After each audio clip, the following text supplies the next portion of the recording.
Ina og de to andre dommere håber, at han har lige, hvad der skal til for at blæse dem omkuld.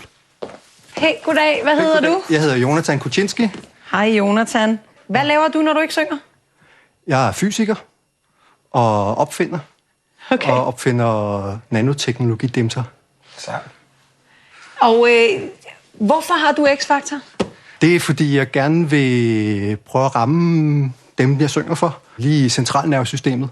Okay. Sådan at det kan mærkes. Det glæder vi os til, at blive ramt i Jeg skal centralnervesystemet. prøve.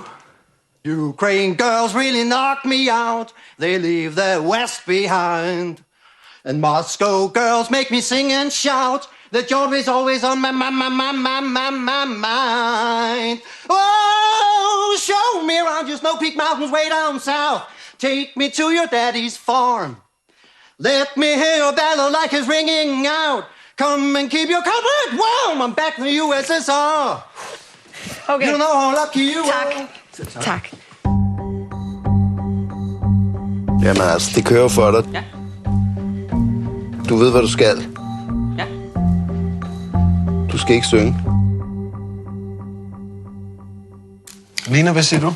Jeg blev ikke ramt i centralnervesystemet helt, som jeg tror, du havde håbet på. Det var mere chok, end det var glæde. Det er nej. Ja, jeg blev ramt i centralnervesystemet. Jeg blev også lidt bange og alt muligt, men jeg blev vækket, altså det skal du have tak for, men du skal ikke være sanger i det her show. Så det bliver nej for mig. Hej. Jonathan har måske vækket dommerne, men han havde altså hverken sangstemme eller X-faktor nok til at komme videre i konkurrencen. De sagde, at det var rigtig, rigtig godt.